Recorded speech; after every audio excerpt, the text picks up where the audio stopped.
नमस्कार, बहुत स्वागत है आपका। आप देख रहे हैं हमारी खास पेशकश खबर देश से। मैं हूं आपके साथ शिल्पा तोमर।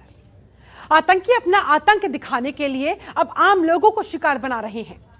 पिछले कुछ दिनों से आतंकी आम नागरिकों को टारगेट पे ले रहे हैं, उनकी हत्याएं कर रहे हैं। श्रीनगर के ईदगाह इलाके में भी कुछ ऐसा ही हुआ। 3 आतंकियों ने यहां पर सफा कदल में स्कूल में घुसकर प्रिंसिपल की और एक टीचर की गोली मारकर हत्या कर दी। 5 दिनों के अंदर आम नागरिकों की हत्या की ये 7वीं घटना है। जी हां, 7वीं घटना। मंगलवार को श्रीनगर में आतंकियों ने बिंद्रू मेडिकेट के मालिक ML बिंद्रू की गोली मारकर हत्या कर दी थी। और आज की घटना मिलाकर आतंकी इस साल 25 मासूम नागरिकों को मौत के घाट उतार चुके हैं। इनमें से 3 विदेशी नागरिक थे। सबसे ज्यादा 10 हत्याएं आतंकियों ने श्रीनगर में की है। हमलावर लगातार इसी एरिया में हमला बोल रहे हैं, टारगेट पर लोगों को ले रहे हैं। सिविलियंस यानी कि इस बार टारगेट पर है और कहा जा रहा है कि शायद लगातार रेकी करके लोगों को मारा जा रहा है। पूरी प्री प्लानिंग के साथ इसे अंजाम दिया जा रहा है। पूरे इलाके में पहले से लोगों को चुना गया है कि किस किस को किस तरह से और कब मारना है। लगातार हो रही हत्याओं से लोगों में दहशत का माहौल है। ऐसे में सवाल उठता है, क्या एक बार फिर से आतंकियों के निशाने पर है आम आदमी? आतंकी हमले का मकसद कहीं घाटी में अशांति फैलाना तो नहीं। आज इन्हीं कुछ सवालों के जवाब ढूंढने की करेंगे कोशिश, अपने मेहमानों के साथ करेंगे चर्चा। लेकिन उससे पहले आप ये रिपोर्ट देखिए और मामले की गंभीरता को समझिए। शिक्षा के मंदिर में आतंकियों का खूनी खेल।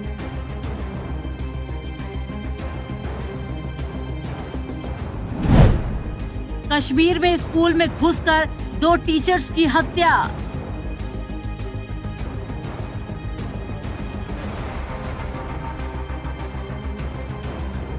जम्मू कश्मीर के श्रीनगर में आतंकियों की कायराना हरकतें थमने का नाम नहीं ले रही हैं।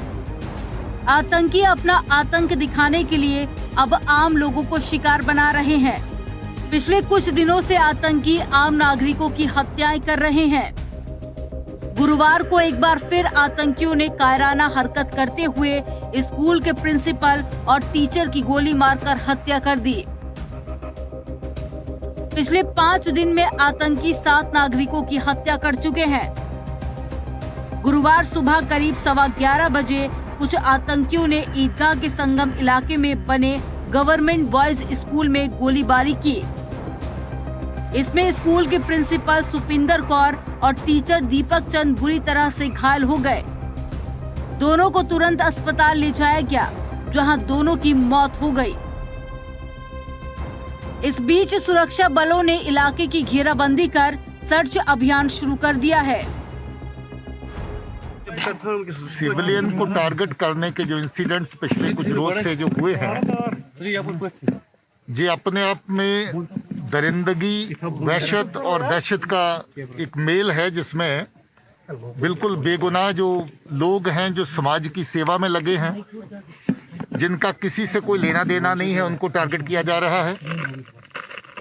ये दहशत का माहौल पैदा करने के निशाने से इस तरह की कार्रवाई जो है, और कम्युनल रंग देने के लिए ऐसी किलिंग्स को, ताकि आपसी भाईचारा जो जहां पर कश्मीर में आपस में लोगों का है उसको नुकसान पहुंचे, उसको ठेस पहुंचे, उस तरह के इरादे से जहां पर हो रहा है। दहशतगर्दी, दरिंदगी और वहशत में जो लोग मुलव्वस हैं, जो इंसानियत को निशाना बना रहे हैं, जो जम्मू कश्मीर का आपसी भाईचारा उसको निशाना बना रहे हैं, जो जहां का लोकल अथॉस और वैल्यूज़ है उसको निशाना बना रहे हैं, मुझे लगता है कि इनको जल्दी बेनकाब करने में पुलिस कामयाब होगी। जहां का स्टाफ जो स्कूल का है वो बड़े इस वक्त खौफ में है और बड़े दुख में है, सदमे में है। उनका एक साथी जो उनके साथ टीचर थे, जहां पर उनको निशाना बनाया गया है, उनसे बात हुई, थोड़ा बहुत आइडिया हुआ। बाकी पुलिस अपने काम पे लगी है, हम लोग इसको निकालेंगे। उमर अब्दुल्ला ने जताया दुख। राज्य के पूर्व मुख्यमंत्री उमर अब्दुल्ला ने इस आतंकी घटना पर दुख जताया। उन्होंने ट्वीट करते हुए कहा, श्रीनगर से एक और चौंकाने वाली खबर आ रही है। इस बार ईदगाह इलाके में स्थित सरकारी स्कूल के 2 टीचर्स की हत्या आतंक के इस अमानवीय कृत्य के लिए निंदा के शब्द पर्याप्त नहीं है, लेकिन मैं मृतकों की आत्मा की शांति के लिए प्रार्थना करता हूँ। 5 दिनों के अंदर 7 की हत्या। 5 दिनों के अंदर आम नागरिकों की हत्या की ये 7वीं घटना है। मंगलवार को श्रीनगर में आतंकियों ने बिंद्रू मेडिकेट के मालिक ML बिंद्रू की गोली मारकर हत्या की थी। इसके बाद एक मजदूर की गोली मारकर हत्या की गई थी। हमलावर लगातार इसी एरिया में हमला कर रहे हैं। कहा जा रहा है कि शायद लगातार रैकी करके लोगों को मारा जा रहा है और पूरे इलाके में पहले से लोगों को चुना गया है कि किस किस को और किस तरह से मारना है। इस साल अब तक 25 आम नागरिकों की हत्या। आज की घटना मिलाकर आतंकी इस साल 25 मासूम नागरिकों को मौत के घाट उतार चुके हैं। इनमें से 3 विदेशी नागरिक थे सबसे ज्यादा। 10 हत्याएं आतंकियों ने श्रीनगर में की है। इसके अलावा 4 हत्याएं पुलवामा और अनंतनाग में, 3 कुलगांव में, 2 बारामूला में और 1 बड़गांव और बांदीपोरा में कर चुके हैं। आतंकियों ने इस साल जिनकी हत्याएं की है उनमें 18 मुस्लिम और 2 कश्मीरी पंडित भी शामिल हैं। सुरक्षा पर उठते सवाल। लगातार आम लोगों की हो रही हत्या से इलाके में दहशत फैली हुई है। आतंकियों की तलाशी के लिए इलाके में घेराबंदी की गई है, लेकिन लोग इसीलिए डरे हुए हैं क्योंकि लगातार हो रही हत्याओं के बाद सुरक्षा बल हाई अलर्ट पर है। इसके बावजूद स्कूल में 2 टीचरों की हत्या ने सनसनी फैला दी है। ब्यूरो रिपोर्ट, जनतंत्र टीवी।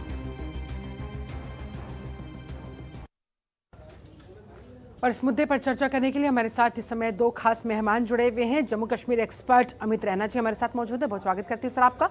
हमारे साथ अनूप कौल भी मौजूद हैं, अध्यक्ष हैं संपूर्ण कश्मीर संगठन के, आपका भी बहुत स्वागत है। चर्चा की शुरुआत अमित रैना जी आपके साथ करना चाहूंगी। 5 दिनों में 7 सिविलियंस की हत्या, शिक्षा के मंदिर में जाकर खून खराबा मचाना, ये हो क्या रहा है कश्मीर घाटी में?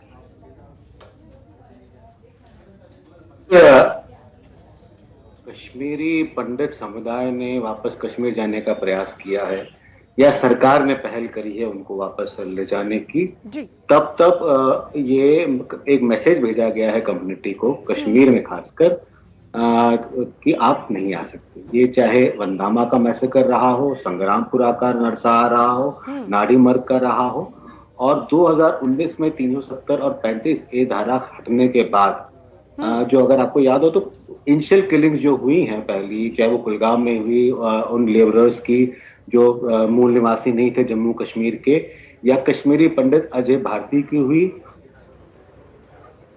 जी, के बाद लगातार कश्मीर होती जा रही है। अभी सरकार का एक और प्रयास रहा कि जिन कश्मीरी पंडितों की जमीनें और जायदाद पे गैर कानूनन कब्जा हो गया है या उन पे इंक्रोचमेंट हो गई है या उन पे इमारतें बन चुकी है, वो उन्हें वापस दिलाया जाए। तो ये एक पहल थी कि कश्मीरी विस्थापित जो है वो वापस जाएं, और ये पसंद नहीं है वहां के लोगों को, और ये एक बड़ा साफ मैसेज है कम्युनिटी के लिए कि आप वापस वेलकम नहीं है। नहीं तो आप देखिए उन लोगों को आज टारगेट किया जा रहा है जो पिछले से वहां रह रहे हैं, जिन्हें आप स्थापित भी नहीं कह सकते क्योंकि उन्होंने वो घर छोड़ा नहीं, उन्होंने उन हालातों का सामना किया और वो वहीं रहे। और आज आपने उनको टारगेट बना रखा है, चाहे ML बिंद्रू थे, चाहे अजय पंडिता थे, चाहे राकेश पंडिता थे, ये सब समाज सेवा में लगे हुए थे। ऐसा भी नहीं था कि इंटेलिजेंस में थे, पुलिस में थे, आर्मी में थे, ये सब समाज सेवा में थे। बिंद्रू साहब 32 साल से कश्मीर में, अगर आज भी आप जाएंगे और आपको जहां सबसे ज्यादा फेक दवाइयां मिलती हैं, सबसे ज्यादा नकली दवाइयां मिलती हैं, आज भी अगर आपको असली दवाई चाहिए हो कश्मीर में तो आप बिंद्रू कमिश्नर के पास जाते हैं, और उस व्यक्ति को अगर आज आप मारते हैं तो आप कहीं ना कहीं एक मैसेज दे रहे हैं समुदाय को कि वेलकम नहीं है, बिल्कुल कत्ल है, अगर आप वापस आते हैं। तो ये बड़ा ही कम्युनिकेशन।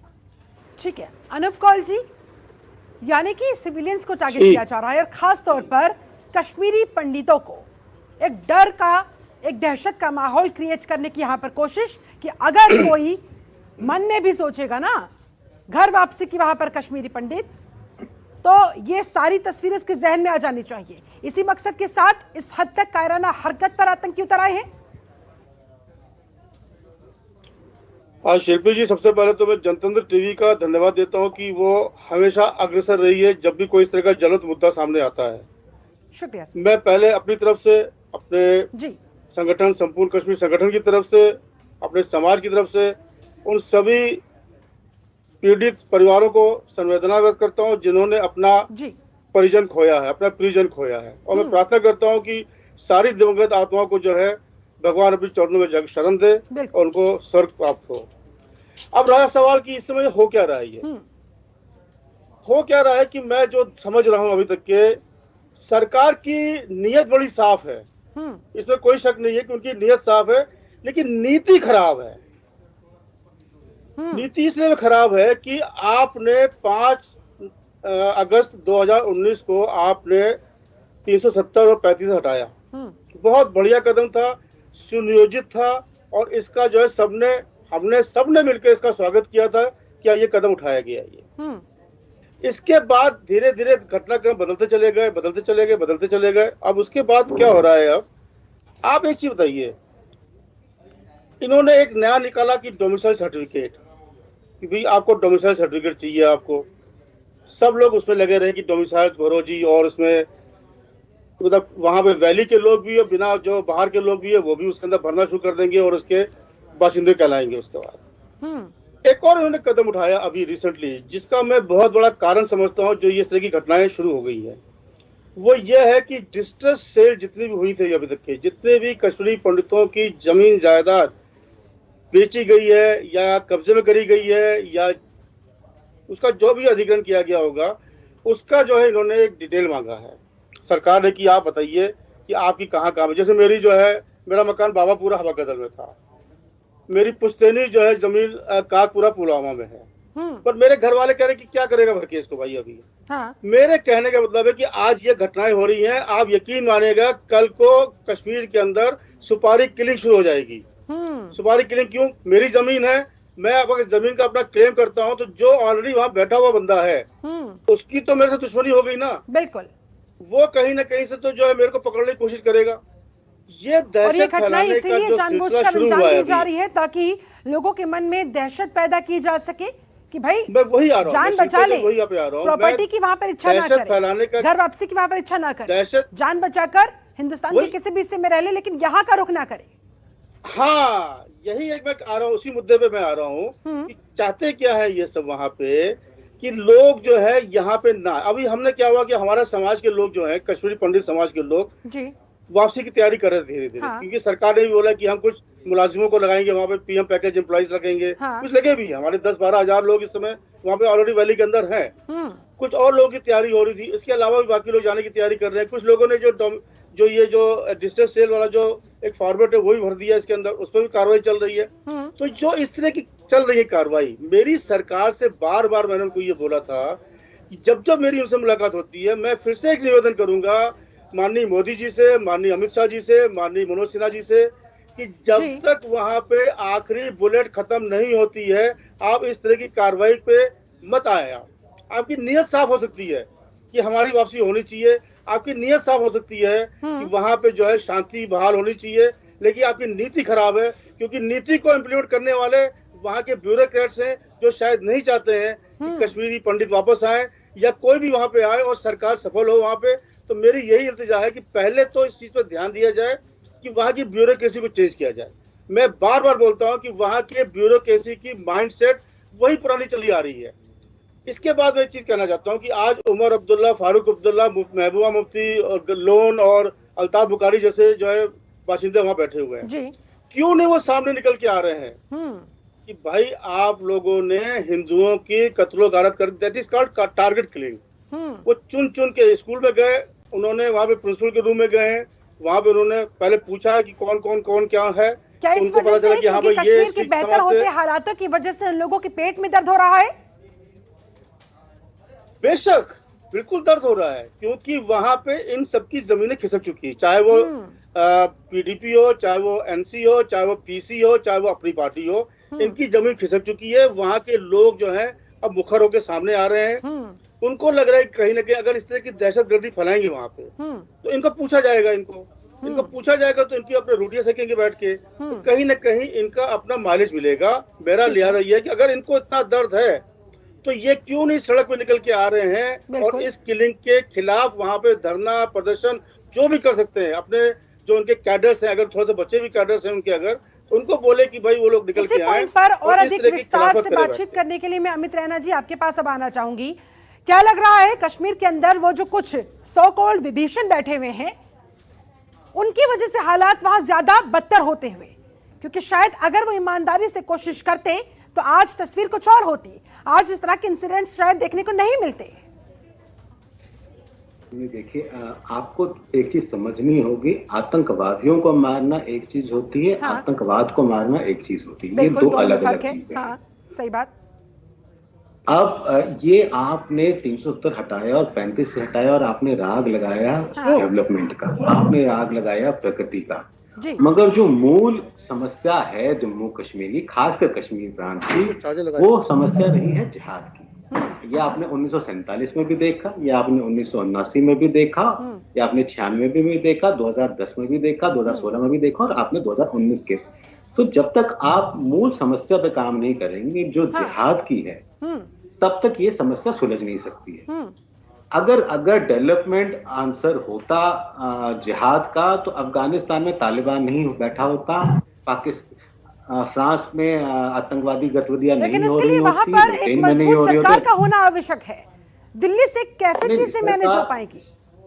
नहीं, सरकार का होना आवश्यक नहीं है, सरकार की नीति और नियति दोनों का होना आवश्यक है। आप अगर कैंसर का इलाज सेरिडॉन से करेंगे तो हाँ। इलाज नहीं होगा। बिल्कुल। आपको जो आज कश्मीर में रेडिकलाइजेशन है, देखिए जो आज आप बात कर रहे हैं स्कूल की, हाँ। ये कोई अंधाधुंध फायरिंग नहीं हुई है। हाँ। ये स्कूल में टीचर्स को लाइन टारगेट करके मारा गया है, चुन चुन के मारा गया, आई कार्ड चेक करे गए, उनके आई कार्ड चेक करे गए और उसके बाद जो उन्हें 2 गैर मुसलमान दिखे उन्हें मार दिया गया। बिल्कुल। बिंद्रू साहब जिन्हें कल मारा गया, वो तो सारे विश्व को, सारे कश्मीर को पता था वो कश्मीरी पंडित हैं। तो ये टारगेटेड किलिंग है और इसका मूल जो है वो जिहाद के पीछे है, जहां पे गैर मुसलमान का रहना बिल्कुल वैलिड नहीं है। जैसे मैंने कहा वाजब कत्ल है वो। और ये आप इस रेडिकलाइजेशन और आतंकवादियों को अपनी इस मुहिम को आगे बढ़ाने के लिए क्या लग रहा है, जब से तालिबानी सरकार आई अफगानिस्तान में, क्या एक बैकअप मिल गया है? वहां से कनेक्ट करके देखा जा सकता है? बिल्कुल, देखिए बिल्कुल तालिबान सरकार का अफगानिस्तान में आना जी मोटिवेशन फैक्टर जरूर कश्मीर के आतंकवादियों के लिए, क्योंकि उनको कहीं ना कहीं लगता है कि अगर एक इतनी बड़ी पावर अमेरिका अगर कुछ चंद हजार तालिबान हरा सकते हैं तो भारत तो उससे कम पावरफुल है, क्यों नहीं हराया जा सकता। तो ये बिल्कुल है कि उन्हें प्रोत्साहन मिला होगा, मगर उनका प्रोत्साहन और पाकिस्तान अपना काम पिछले 70 सालों से कर रहा है। ऐसा नहीं है कि पाकिस्तान ने पहली बार आतंकवादियों को सपोर्ट किया है, पहली बार बंदूकें भेजी हैं। आज अगर आप पिछले कई वर्षों से आप सुनते आ रहे हैं कि अब कश्मीर में 200 आतंकवादी रह गए। हर आतंकवादी कैसे रह जाए? हर साल नंबर कहीं ना कहीं से तो बढ़ रहा है। अगर आपने इन्फिल्ट्रेशन कंट्रोल कर रखी है एलओसी पे, तो इसका मतलब है कि ये लोकल टेररिस्ट हैं। आज जो कल जो बांडीपुरा में किलिंग हुई, उसके बाद जो लोकल टेररिस्ट आइडेंटिफाई किया गया और अरेस्ट किया गया वानी करके, वो एक लोकल है, वो एक लोकल कश्मीरी, वो पाकिस्तानी नहीं है। तो आपने रेडिकलाइजेशन को लेकर काम नहीं किया है, जो उसका जो रेडिकलाइजेशन आपकी जड़ है सारी समस्या की। और जब तक आप उस पर काम नहीं करेंगे, आप कितनी भी डेवलपमेंट की बात कर लें, उस जिहादी को डेवलपमेंट नहीं चाहिए। जिहादी को डेवलपमेंट चाहिए होता। मोदी ने अपनी बात रखी, अपनी नीति भी रखी। क्या लग रहा है अनूप कौल जी, अब चीजें संभवतः बदलेंगी या अभी भी बहुत सख्त तरीके से नीति बनाने की आवश्यकता है, क्योंकि चीजें बहुत ज्यादा बिगड़ चुकी हैं? नहीं, चीजें बिगड़ी या नहीं बिगड़ी और नीति की बात है, चीजें वहां पे तो बिगड़ी हुई थी पहले से, कोई शक नहीं है। अगर वहां पे कोई चीज दिखती नहीं है तो इसका मतलब ये नहीं कि वो चीज सही नहीं है या वो चीज है नहीं वहां पे। हाँ। एक था, अंदर से अंदर चल रहा था, ये सबको पता था वहां पे। मैं तो इसके अंदर बल्कि थोड़ा सा जो हमारी जो इंटेलिजेंस सर्विस है वहां पे, मैं उसको भी थोड़ा सा जो है इसका गुनहगार मानूंगा कि उनकी जो है सर्विस फेलियर है वहां पे। उन्होंने इस चीज का ध्यान रखा। सबसे बड़ी बात एक चीज मैं बताता हूँ शिल्पा जी, कि बहुत छोटा सा एरिया है ये कश्मीर वैली और श्रीनगर प्रॉपर खासकर जो है बहुत छोटा सा एरिया है। हाँ। वहां पे आपको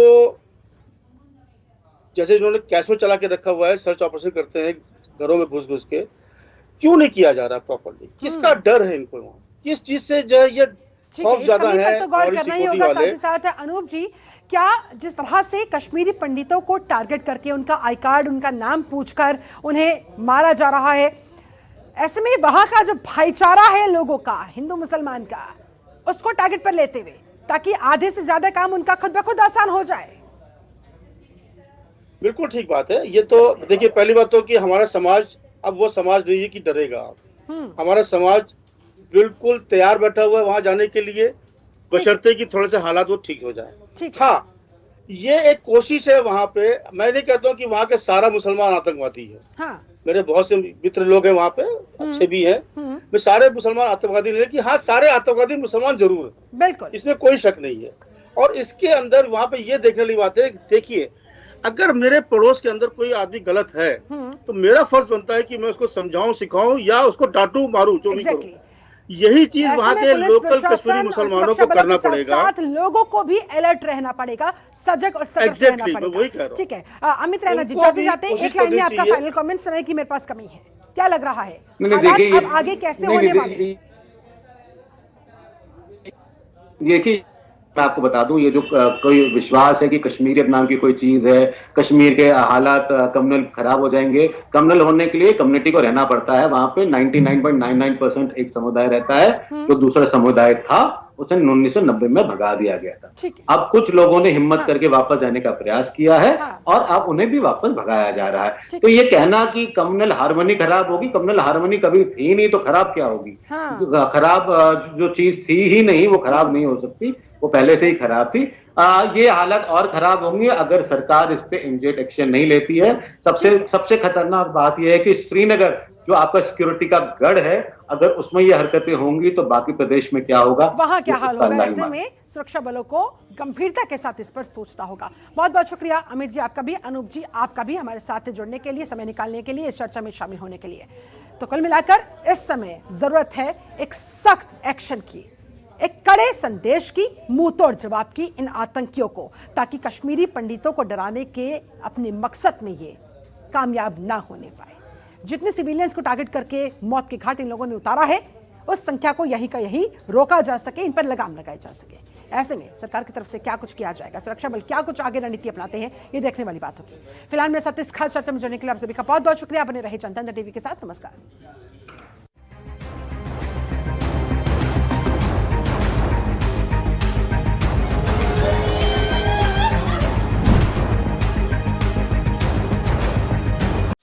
खबरों के निष्पक्ष विश्लेषण के लिए सब्सक्राइब करें Janatantra TV and press the bell icon. Never miss any update.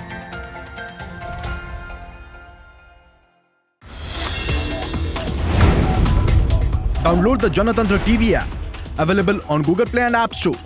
Download it now